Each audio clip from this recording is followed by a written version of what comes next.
시청자 여러분 안녕하십니까? 뉴스 현장 시작합니다. 6월 3일 대선이 29일 남았습니다. 한 달도 채 남지 않은 건데 국민의힘 김문수 후보와 무소속 한덕수 후보가 언제 어떤 방식으로 단일화할지를 두고 치열한 신경전이 시작됐습니다. 민주당 이재명 후보는 대법원의 선거법 사건 파기환송심 이후 다시 사법 리스크를 안게 되면서 변수를 맞이한 상황인데요. 오늘의 대선 전국 전문가들과 짚어보겠습니다. 강전의 국민의힘 대변인, 강성필 더불어민주당 부대변인 나오셨습니다. 안녕하십니까? 안녕하십니까? 네, 오늘 전국이 빠르게 돌아가기 때문에 바로 토크로 들어가겠습니다. 지금 대선 주자들이 부처님 오신 날을 맞아서 서울 조계사에서 열린 봉축 법요식에 참석을 했습니다. 대선 후보들 모습 준비했습니다. 먼저 보고 오시죠.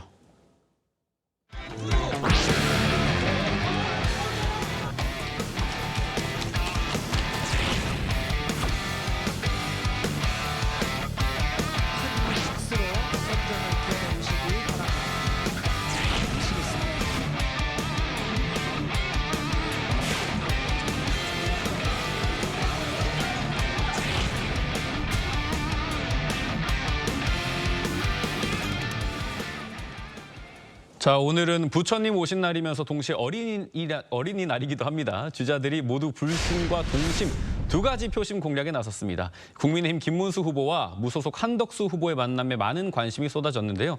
오늘부터 당장 이 단일화 협상 테이블이 차려지는 것 아니냐, 이런 관측 때문입니다. 두 후보의 오늘 발언 먼저 들어보겠습니다. 우리 김문수 후보와 내가 오늘 중으로 김문수 대표 후보가 원하는 시간과 장소를 가리지 않고 오늘 중으로 만나자, 이렇게 말씀드렸고, 제가 한 3번쯤 말씀드렸습니다.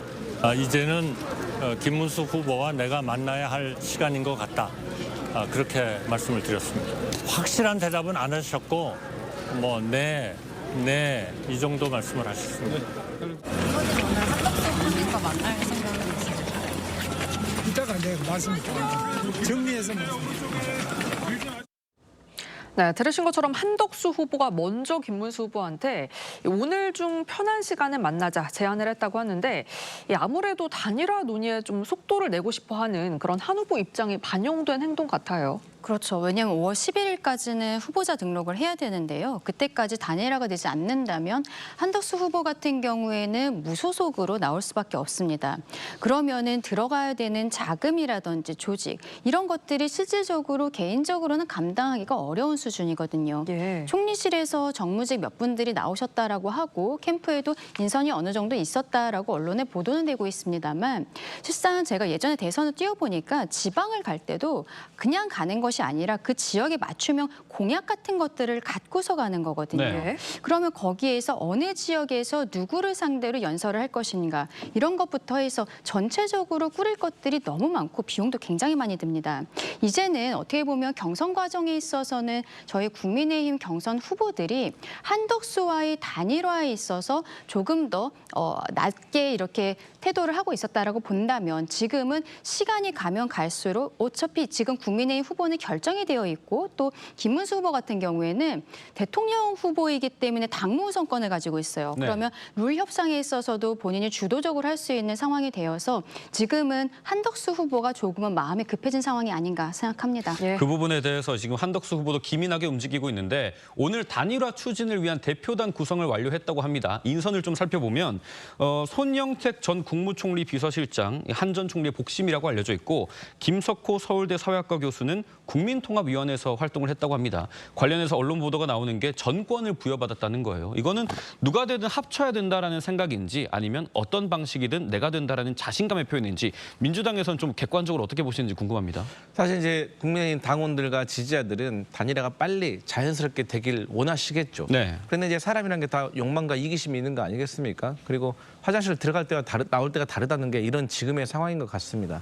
근데 이제 제가 재밌는 거는 칼자루가 김문수 후보에게 있는데 한덕수 후보가 정권을 자기 스텝에게 줘봤자 무슨 소용이 있겠습니까? 네. 그러니까 한덕수 후보가 방금 화면에서도 계속 언론에 대고 마치 아이가 엄마한테 이르듯이 제가 3번이나 만나자고 했는데 답이 없습니다, 뭐 이런 식이잖아요.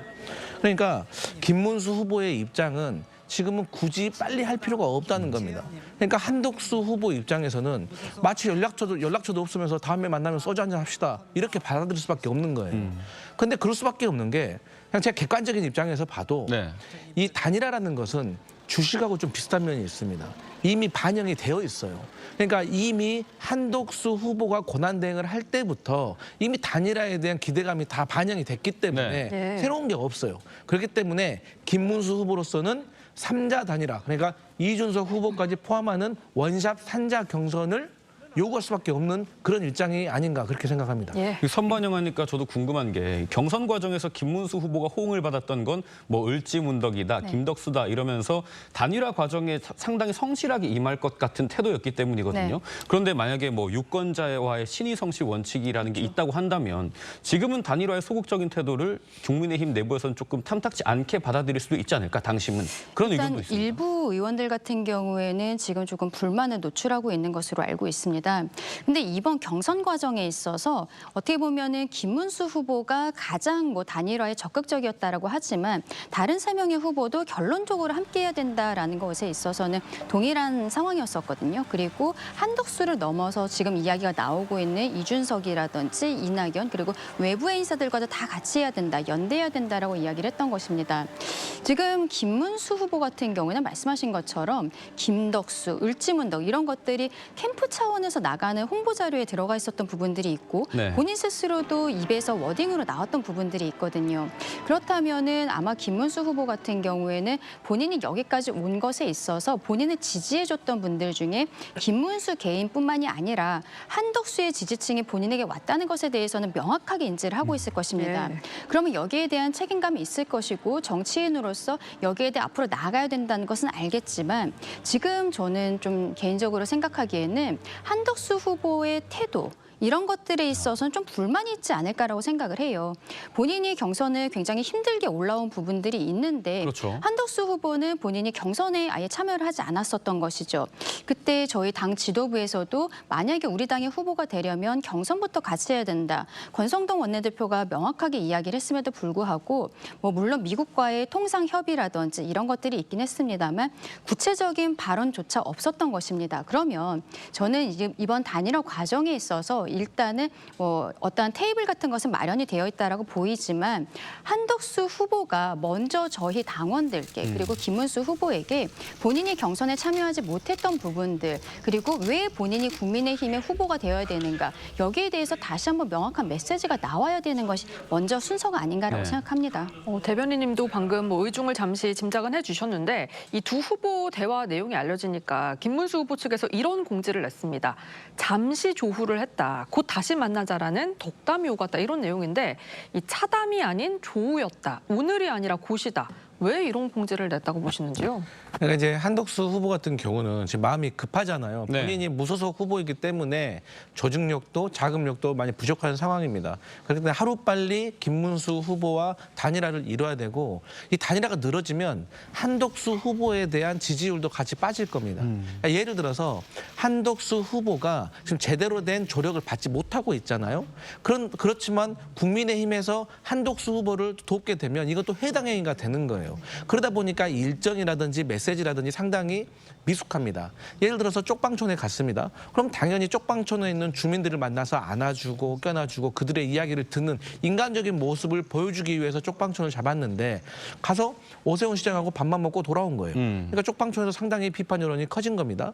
광주에 갔습니다. 5.18에 갔어요. 그런데 광주 사퇴라고 해버린 거예요. 그러니까 이 모든 정치적인 일정에 대해서 의미를 퇴색시켜버린 거고 한덕수 후보를 저렇게 방치를 하게 되면 이러한 일정들이 계속 이어지고 한덕수 후보에 대한 지지율이 많이 떨어질 거란 말이에요. 그러면 나중에는 3자 원샷 단일화를 하든 4자를 하든 간에 한덕수 권한대 그 후보에 대한 지지율이 떨어지기 때문에 지지 단일화에 대한 효과가 떨어지는 거예요. 그렇기 때문에 국민의힘 지도부는 이걸 알 겁니다.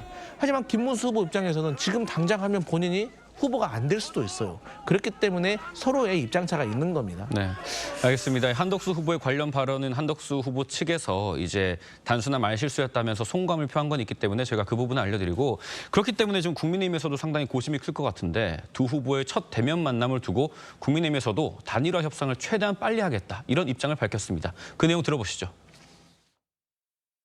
선대위 하에 단일화 추진 기구를 하여튼 빨리 만들어서 이 기구를 통해서 한덕수 후보 쪽과 단일화 문제를 협상해 나가는 걸로 그렇게 결론을 내렸습니다. 후보 단일화라고 하는 것은 굉장히 예민한 상대가 있는 그 작업이기 때문에 좀 물밑 접촉이 필요할 것 같아요. 그래서 조금 빨리 최대한 빨리 하기로 했습니다. 예. 네, 황금 연휴입니다만 연휴보다 더 바쁘게 일해야 되는 국민의힘은 지금 오늘 저녁 한 7시에서 8시쯤에 긴급 의총을 열고 단일화 문제를 논한다고 했어요. 어떤 쟁점들이 좀 오갈까요? 그렇죠. 지금 연휴이기 때문에 지역구가 있는 의원들 같은 경우에는 지역 행사에 많이 가 있는데 그렇기 때문에 저녁에 긴급 의총을 하는 것으로 보입니다. 이 단일화와 관련해서 실상 몇몇 의원들이 이미 명시적으로 밝힌 바들이 있고 그런데 한덕수 후보가 당에 입당을 하지 않았기 때문에 원칙적으로 보았을 때는 이것이 해당 행위가 아니냐 이런 이야기들이 나올 수밖에 없는 상황이거든요. 예. 하지만 한덕수 후보는 결과적으로는 국민의힘과 함께하겠다라는 것에 대해서는 이미 밝힌 바가 있다라고 저는 봐야 된다고 생각하는데 네. 그럼 여기에 대해서는 명확하게 정리를 해야 되는 것이고 5월 11일까지 후보 등록은 할 수 있지만 공보물 인쇄가 들어가야 됩니다. 공보물 제출을 하지 않으면 후보 등록이 취소될 수 있어요. 왜냐하면 그 유권자들이 알 권리 때문에 우리가 종이를 받았을 때 여기에 학력이라든지 이력 그리고 전과라든지 세금 관련한 내용들 이런 것들이 들어가야 되는 거거든요. 네. 예. 그럼 거기에 있어서 당의 숫자를 넣어서 지금 넣어야 되는데 그러면 적어도 이번 주 한 수요일 정도에는 마무리가 되어야 되는 것이 아니냐라는 것이죠. 근데 저희가 이야기하고 있는 것은 여론조사 같은 것을 만약에 하게 된다면 여론조사를 돌려야 되는 시간도 있는 것입니다. 그래서 아마 오늘 저녁에 비상의총에 있어서는 거의 끝장 토론처럼 마무리가 그 결론이 나올 때까지 토론을 하게 되지 않을까라고 생각합니다. 네, 이런 가운데 조속한 단일화를 주장해왔던 이양수 사무총장을 해임한 걸 두고도 여러 가지 해석이 나오고 있는데요. 후임으로 장동혁 의원이 내정된 상태였는데 중앙일보 보도에 따르면 권영세 비대위원장의 통화로 이 계획이 틀어졌다고 합니다. 일종의 주도권 싸움이 시작됐다고 할 수 있을까요? 맞습니다. 제가 삼자적인 입장에서 봤을 때는 네. 국민의힘 내부에서 어쨌든 단일화파가 있는 것이고 단일화에 이제 소극적인 김문수 후보의 측의 주장을 따르고 있는 세력이 있는 것 같아요. 이제 이런 것들이 문제가 뭐냐면 사무총장이라는 것은 당의 모든 행정적인 것들을 책임지는 그야말로 중요한 자리인데 이 자리에 대한 시그널이 다른 거죠. 그러니까 이양수 사무총장 같은 경우는 단일화를 해야 된다는 쪽인 것이고 장동혁 후보는 김문수 후보 측에 가까우신 분으로서 단일화에 조금 소극적인 것이죠. 그런데 이러한 것들이 상징적인 면에서 권영세 비대위원장의 어떤 연락으로 인해서 뭔가 주저앉았다는 느낌이 들면 이 김문수 후보 측에서도 반작용이 커질 수밖에 없는 거예요. 그러니까 갈등이 이제 본격적으로 커지기 시작했다는 것이죠. 근데 문제는 뭐냐면 시간을 역산을 해보면 11일 날 후보를 등록을 해야 되면은 10일 날 이전에 여론조사가 돌아가야 됩니다. 네. 그럼 여론조사를 최소한 이틀만 한다고 하더라도 8일, 9일이에요. 그러면 오늘이 5일이니까 5, 6, 7, 3일 안에 어떤 방식으로 단일화 할 것인지, 국민만 할 것인지, 당원 넣을 것인지, 또 국민을 할 때는 역선택을 방지할 것인지 말 것인지, 또 뭐 후보 경력을 들 때 몇 줄을, 3줄, 5줄, 한 줄에도 뭐 10자로 제한해야 된다 이런 거 가지고도 치열하게 싸우는 게 단일화 협상이거든요. 네. 그렇기 때문에 이러한 상황에서는 현실적으로 단일화가 가능하겠느냐. 차라리 이렇게 단기간 내에 서두르다가 갈등만 증폭되기 때문에 저 같으면 차라리 시간을 더 넉넉하게 두고 투표용지 인쇄 전까지 서로의 지지율을 좀 올린 다음에 그다음에 이준석까지 포함하는 그런 어떤 중재안이 필요하지 않을까 그런 생각합니다. 김문수 후보 측도 그런 의견과 좀 비슷한 것 같은 게 원칙은 있거든요. 단일화에 대한 의지는 변함없지만 절차가 있어야 된다 이겁니다. 김문수 후보 비서실장을 맡은 김재원 전 최고위원 오늘 라디오 인터뷰에서 단일화 주도권에 대해 언급했는데 신경전이 대단합니다. 그 내용 준비했습니다. 당연히 김문수 후보의 선거를 위해서 단일화 작업에 나서야 될 것이기 때문에 결과적으로는 김문수 후보의 주도 아래 이 단일화 작업이 이루어질 수 있을 것이라고 생각합니다. 저희들은 물론 본선에서 투표용지에는 한덕수 후보의 이름은 없을 것이다라고 예상하고 있습니다. 관련해서 조금 전에 김문수 캠프 측의 공지가 있는데 그 내용을 보면 일부 인사와 부대변인의 단일화 관련 발언은 캠프 차원의 공식 입장은 아니다 이거고 김문수 후보도 단일화가 진전되기를 기대하고 있다라는 취지로 해명을 했습니다. 하지만 김재원 후보 캠프 내 인사가 그런 발언을 했다라는 게 상당한 파급력이 있는데 김문수 후보는 희생이 전제됐기 때문에 우리 후보, 김 후보가 단일화를 주도해 나가야 된다. 투표용지에 한덕수 후보의 이름은 없을 것이다. 이렇게 못을 박았거든요. 그렇죠. 김재원 전 의원 같은 경우에는 지금 후보의 비서실장을 맡게 됐기 때문에 그 발언의 파급력이 굉장히 크다라고 볼 수 있을 것 같습니다. 다만 이런 것들은요. 신경전 가운데 있어서 후보 본인이 이야기하기 어려운 것을 캠프 구성원들이 이야기를 해서 약간의 그 간을 본다고 해야 될까요? 근데 네. 그런 것들이 있거든요. 결과적으로는 앞서 말씀드린 것처럼 김문수 후보도 경선 과정에 있어서 단일화에 대해서 굉장히 열린 자세를 보였었고 그것이 당원들의 지지를 일부 가져왔다라고 생각이 되는 부분들이 있고 또 한덕수 후보 같은 경우에는 앞서 강성필 위원장께서는 이 인쇄가 들어간 다음에 그때도 해도 그 전에까지만 하면 되지 않겠냐고 말씀하셨지만 그 이전에 실상 선거운동을 다니는 것 자체가 어려운 거예요. 그리고 저희 당에서 만약에 그때까지도 단일화가 이루어지지 않는다면 여기에 대해 도와주고 있는 현역 의원들이 또 해당 행위가 될 수도 있는 그렇겠네요. 부분들이 있습니다. 그렇기 때문에 저희가 어쨌든 서로 간의 이해관계는 11일 후보 등록 전에 마무리를 해야 된다는 것이고 이 과정에 있어서 약간의 잡음 그렇게 봐야 될 것 같습니다. 근데 만약에 이렇게 김문수 후보가 계속해서 단일화에 소극적인 모습을 보인다면 당에서 어떻게 대응을 하실지요? 그게 굉장히 좀 난감한 부분이죠. 왜냐하면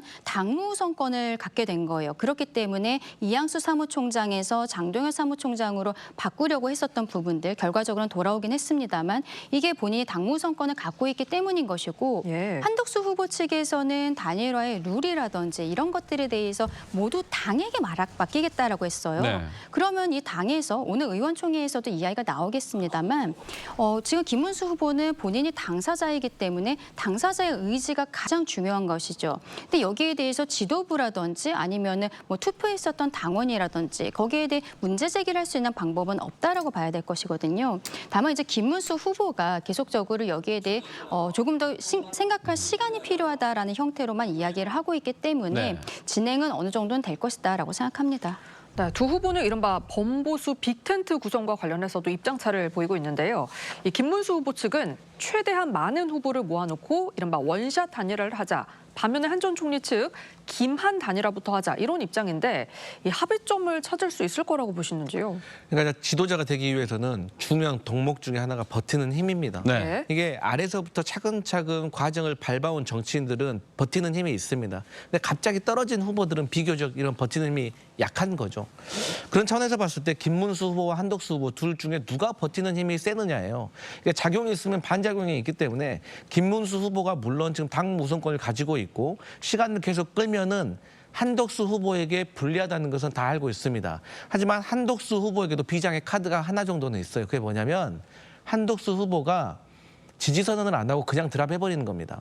그렇게 되면 김문수 후보도 절대로 대통령에 당선되기 어려울 겁니다. 네. 그렇기 때문에 이러한 것들을 서로가 잘 알고 있어요. 그렇기 때문에 이게 일종의 치킨 게임인 거예요. 그런데 저는 그럼에도 불구하고 상식적으로 국민의힘이 어렵게 경선을 거쳐서 선출한 후보 중심으로 단일화가 되는 게 상식적이지 않습니까? 당연히 세가 큰 사람들이 세가 조금 작은 사람들을 포용하는 것이 자연스러운 거고 그렇게 했을 때 보수 지지층의 전체적인 전반적인 어떤 지지를 받을 수가 있는 거예요. 만약에 한덕수 후보가 단일화 후보가 된다고 하면 먼저 김문수 후보가 이거 납득하겠습니까? 한동훈 후보 하겠습니까? 홍준표 후보 탈당했어요. 누구랑 했어요? 가족과 함께 탈당했어요. 네. 그렇기 때문에 그나마 지금 상황에서는 국민의힘 후보 중심에 단일화되는 것이 저는 상식적이라고 생각하는데 어쨌든 지도부는 또 생각이 다른 것 같아요. 그냥 지켜볼 일입니다.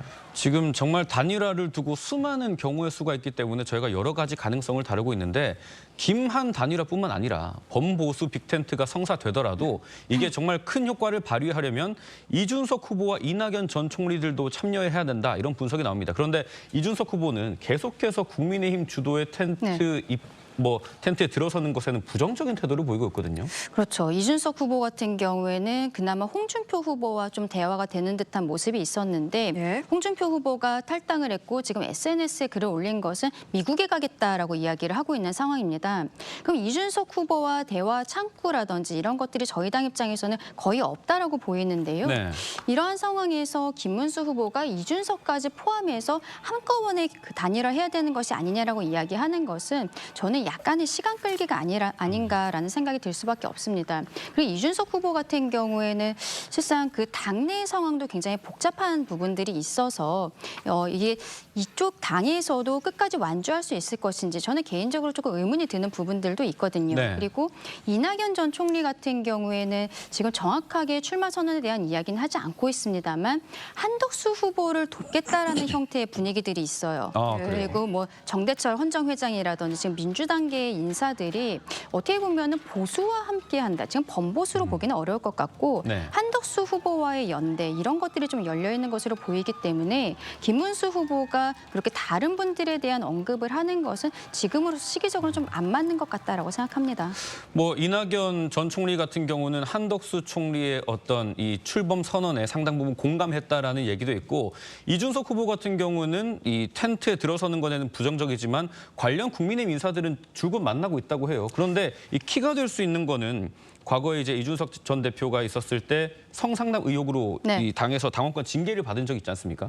그 부분만 해결되면 좀 대승적 차원의 연합이 가능하지 않을까요? 어떻게 보세요? 저는 그럴 거라고 생각하진 않습니다. 지금 권영세 비대위원장께서 이준석 대표에 대해서 열려있는 이런 언급들이 지금 있었음에도 불구하고 이준석 후보 같은 경우에는 계속적으로 부정적으로 이야기를 하는데 본인의 핵심 지지층이라는 게 있는 거고 작년 총선 과정에 있어서 이낙연 전 총리랑 이렇게 뭐 함께 빅텐트 그때도 이야기가 네. 나왔었죠. 함께 하려다가 오히려 핵심 지지층으로부터 등을 돌리는 사태들이 발생을 하면서 그렇죠. 다시 나눠졌던 경우들이 있었거든요. 그리고 말씀드린 것처럼 당내 상황도 요원한 그 부분들이 있어서 예. 지금 이준석 후보에 대해서 뭐 저희 당 원래 당이 있었기 때문에 이야기하시는 분들이 있겠습니다만 본격적으로 대화가 된다거나 그런 것은 지금으로서는 어렵지 않을까 생각합니다. 네. 네, 이 국민의힘 경선에서 탈락한 후보들이 지원 사격에 나설 건가 이 점도 관심인데 그런데 한동훈 전 대표는 공동 선대위원장직 제안에 생각할 시간을 달라 이런 반응을 보였다고 하고요. 홍준표 대구시장은 당의 날을 버렸다면서 미국행을 알렸거든요. 이 두 사람의 선택이 이번 대선 결과에 또 어떤 영향을 미칠 거라고 보시나요? 그러니까 국민의힘 후보로서는 악재인 거죠. 뭐 작대기라도 하나 지금 같이 들어야 될 상황인데 한동훈이라는 그래도 이제 비교적 중도층에 대한 확장 그리고 탄핵에 찬성했던 여론에 대해서 지지하고 있는 중도층 국민들에 대한 지지가 철회되는 상황이고 또 홍준표 후보 같은 경우도 나름대로 정치 활동을 오랫동안 하시면서 홍준표 후보에 대한 지지세가 있는 거 아니겠습니까? 그러니까 사람이 끝이 좋아야 되는 거예요. 네. 그러니까 본인이 선거 경선에서 패배했다고 하더라도 어쨌든 웃으면서 퇴장을 해주는 모습과 탈당을 하는 모습은 그를 좋아했던 그를 따르던 어떤 지지층에게 시그널이 주는 거겠죠. 그러니까 그런 차원에서 봤을 때 결국에는 김문수 후보는 이준석, 이낙연 이분들하고의 단일화 거기에 더 넘어가지고 한동훈 후보의 지지를 이끌어내려면 탄핵의 강을 건너야 돼요. 그러니까 한동훈 후보 같은 경우도 계속해서 비상계엄은 잘못됐습니다.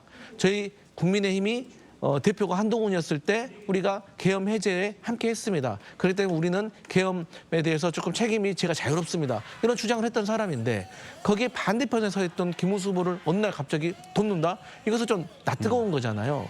그리고 이제 현실 정치적으로 좀 봐도 한동훈 전 대표 입장에서는 지금 여권에 대한 후보들이 싹 다 정리가 되면 그때 선거 한 3일 정도 남았을 때 국민의힘의 어떤 지지도가 결집을 최고조에 이뤘을 때 그때 본인이 어떤 방어 선수로 등장을 해야지 본인의 몸값도 올리고 그만큼 결집세가 올라온 것도 본인의 효과라고 할 수가 있는데 지금 나오면 김문수 아래 한동훈입니다. 근데 김문수와 한덕수 중에서 만약에 한덕수 후보가 된다면 한덕수 아래 김문수, 김문수 아래 한동훈인데 한동훈이 그렇게 하겠습니까? 그렇기 때문에 한동훈의 지지도 당분간은 받기가 어려울 것이다. 그렇게 보여집니다. 저는 네. 반대되는 생각을 갖고 있는데 지금 한동훈 후보 같은 경우에는 원내에 들어가 있는 게 아니잖아요. 전 당대표인 상황이고 어쨌든 정치 활동은 계속할 것이라고 보이기 때문에 이번 대선이 저희가 뭐 승리를 하든 패배를 하든 전당대회에 출마한다라는 생각은 갖고 있지 않을까라고 보입니다.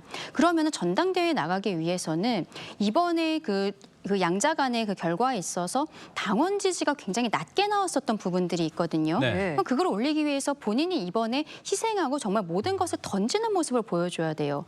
근데 이번에 경선 토론 과정에 있어서 한동훈 후보가 정말로 원팀이 될 수 있을 것인가, 뭐 다른 후보에게 이재명보다 뭐 전과가 많다거나 좀 몇 가지 부적절해 보이는 표현들이 있었거든요. 근데 그런 이미지를 씻기 위해서라도 지금 당장 나와서 뭐 말씀하신 것처럼 뭐 순서를 생각하는 것이 아니라 본인이 어떻게 한 몸을 던져서 하는 모습을 보여야 그 다음 정치 생활도 이어갈 수 있지 않을까라고 생각합니다. 네. 예, 이번에는 민주당 상황도 짚어보겠습니다. 대법원이 이재명 후보의 공직선거법 위반 사건을 유죄 취지로 파기환송한 이후 연일 대법원에 대한 공세를 이어가고 있습니다. 이에 대해 국민의힘은 집단적 광기라고 비판하고 있는데요. 각 당의 입장 먼저 들어보겠습니다. 조희대 대법원장에게 요청합니다. 이번 대선에 출마하는 후보의 등록이 완료되고 선거운동이 시작되는 5월 12일 이전까지 선거운동 기간 중 잡혀있는 출마 후보들에 대한 공판 기일을 모두 대선 이후로 변경하십시오. 그것이 조희대 사법부가 내란에 가담하지 않고 있다는 것을 입증할 수 있는 마지막 방법이 될 것입니다. 판사 겁박과 법원 무력화를 넘어서 사법부 수장마저 탄핵으로 끌어내리겠다는 집단적 광기를 보여주고 있다고 봅니다. 이것은 대한민국의 헌법과 그리고 법치주의를 향한 노골적 선포입니다. 헌법 위에 이재명 법을 세우겠다는 오만과 폭정의 극치입니다. 네, 어제 민주당 긴급 의총을 열고 조희대 대법원장에 대한 탄핵을 추진할 건지 논의가 있었다고 하는데요. 이 결론은 일단 보류였습니다. 왜 이런 결론 내렸을까요?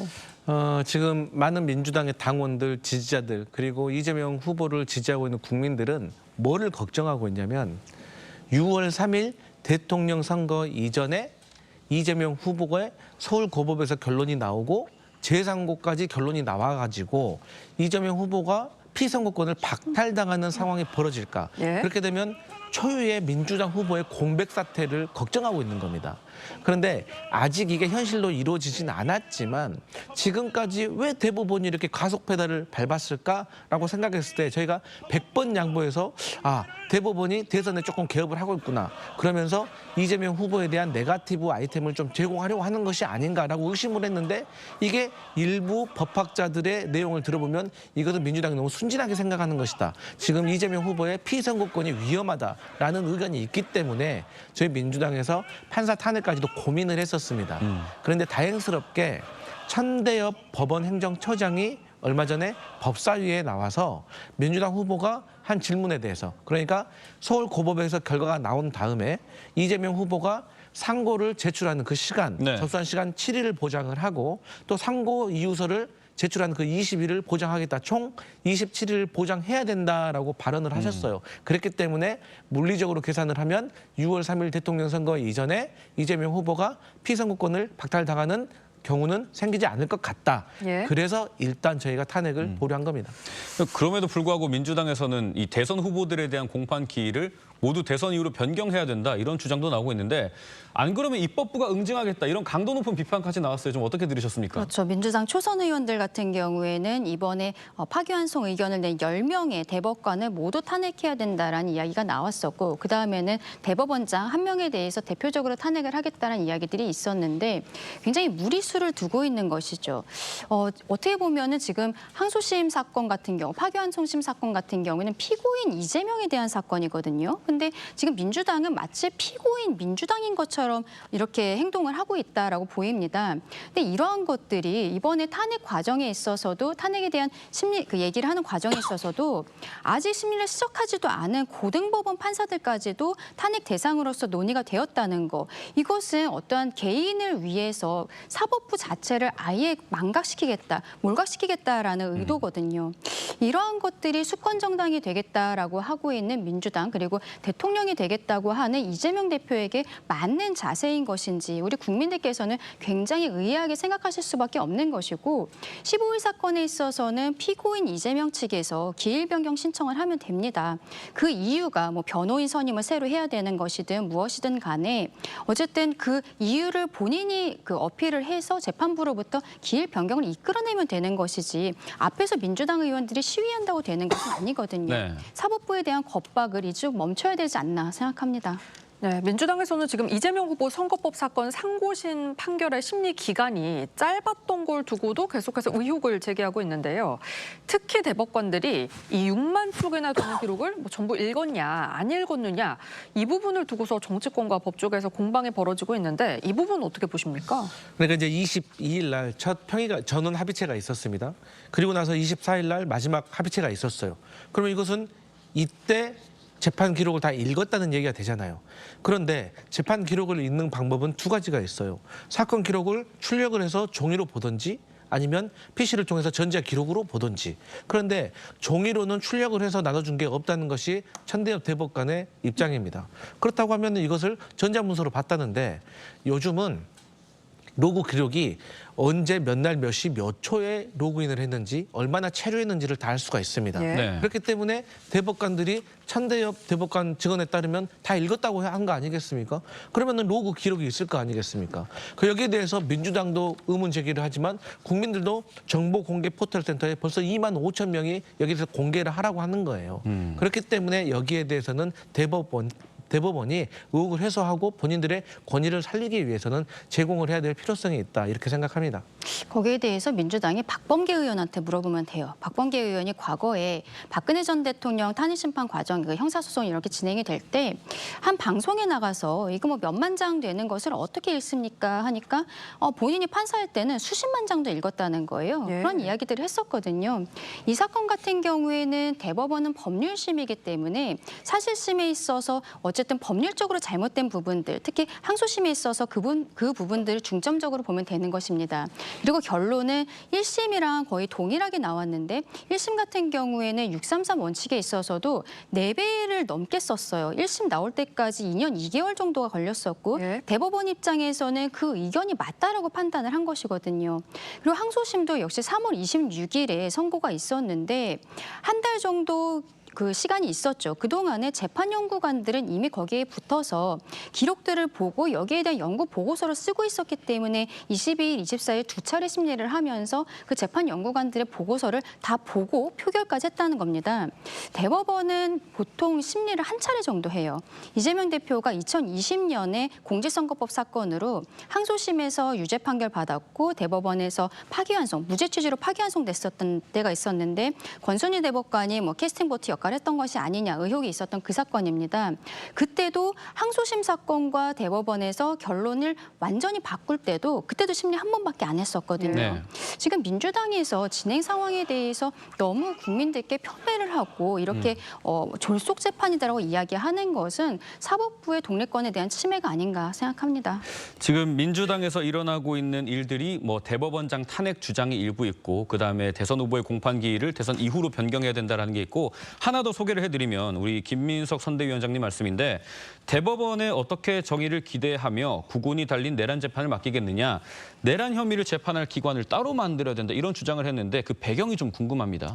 그러니까 이제 말씀하셨던 것처럼 대법원에 대해서 신뢰가 지금 민주당은 없습니다. 그렇기 때문에 김민석 최고위원으로서는 저런 얘기를 정치적으로 저는 할 수 있다고 생각을 합니다. 하지만 우리가 이제 현실 정치를 하고 있잖아요. 그렇기 때문에 구호도 중요하지만 현실적으로 실효성이 있는 조치인지에 대해서 많이 고민 고민해봐야 됩니다. 그런데 앞서서 우리가 이제 이런 얘기가 있는 것 같아요. 대법관들이 헌법재판 재판 연구관들의 보고서를 봤다라고 하지만 어쨌든 간에 100만 명이 넘는 국민들과 당원들에게 지지를 받아가지고 대통령 후보로 유력하게 거론되고 있는 이재명 후보에 대한 재판인데 이것을 본인들이 사건 기록을 다 보지도 않고 연구관들의 어떤 보고만 받고 한다? 저는 그것도 분명히 잘못됐다고 봐요.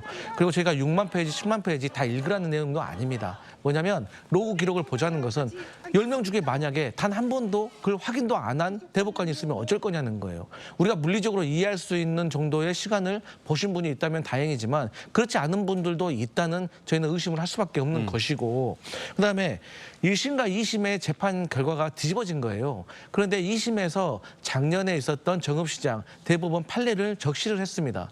그러니까 오래된 것도 아니고 작년에 대법원에서 내린 결론에 대해서 본인들이 1년도 안 돼서 다시 뒤집으려면 거기에 납득할 만한 이유가 있어야 되는 것입니다. 그리고 99명의 범인을 잡으면 뭐합니까? 한 명의 억울한 사람이 생기면 안 되잖아요. 근데 한 명의 그 억울한 사람이 유력한 대선 후보예요. 이거는 국민의 참정권을 침해할 수도 있는 겁니다. 그렇기 때문에 저희 민주당으로서는 이러한 대법원의 행태에 대해서 지적할 수밖에 없다. 이런 말씀 드립니다. 예. 그러한 지적들에 대해서 이재명 후보는 어떤 의견인가가 정말 궁금한데 이런 당내 분위기에 대해서 당에서 국민 뜻에 맞게 잘 처리할 것으로 생각한다라는 입장을 밝혔습니다. 우리 이재명 후보는 민심 행보에 집중하면서 중도 보수 표심을 잡고 외연 확장에 좀 집중하는 모습인데 이 당의 좀 급진적인 움직임과 본인을 좀 분리시키려는 이런 걸로도 해석이 됩니다. 그렇죠. 투트랙으로 나가는 전략으로 보이는데 이재명 대표가 최근에 지방 행보를 하고 있는데 그 이름이 경청 투어입니다. 이렇게 경청을 안 하는 투어가 있을 수 있는가? 지금 헌법 84조의 해석에 대해서도 이재명 대표는 독단적인 해석을 국민들께 말씀을 드린 바가 있고 본인의 이렇게 유죄 판단에 대해서 당은 완전히 난리가 났는데 본인은 그냥 지방에 가고는 사람들과 악수도 못한다. 이런 이야기를 하면서 돌고 있는 상황인 거예요. 근데 여기에 있어서 어떠한 총대를 메고 있는 사람들이 민주당의 초선 의원들로 보입니다. 10명 모두 대법관을 탄핵해야 된다라고 이야기를 하고 있는데 이 이유를 생각을 해보면은 이분들 같은 경우에는 작년 총선에서 처음 당선이 된 분들이고 그때 이재명 대표가 비명 횡사, 친명 횡재 이 공천했던 사람들이거든요. 이렇게 공천을 받았던 사람들이 고마움으로써 이재명 대표에 대한 어떠한 이렇게 지지를 보여주고 있는 것이 아닌가라고 생각을 하고 다선 의원들 같은 경우에는 저는 그렇게 생각하지 않을 것 같아요. 맞짱에 이제 뭐 대법관들에 대해서 탄핵안을 보이고 뭐 특검 이야기도 나오는데 그런데 본인의 이름이 올라가게 된다면 정치 생명 끝난다고 생각할 것으로 보입니다.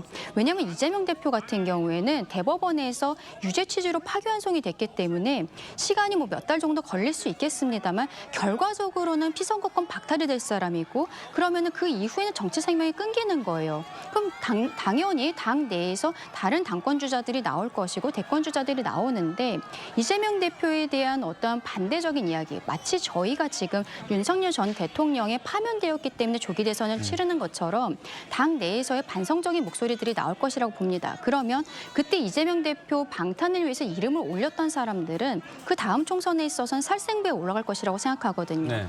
지금 저렇게 하는 것이 이재명 대표는 믿고 있는 초선들이 있기 때문이다라고 생각합니다. 뭐 이재명 대표가 유죄 취지 파기환송이 됐다고 해도 피선거권 박탈이 아닌 결과가 나올 수도 있는 거니까 그 부분 말씀드리고. 네, 말씀드린 것처럼 대법원 선고 이후 이재명 후보는 민생 경제 행보에 집중하고 있습니다. 어제는 민주당의 험지로 꼽히는 곳이죠. 경북 지역을 찾았는데요. 이재명 후보 발언 먼저 들어보겠습니다.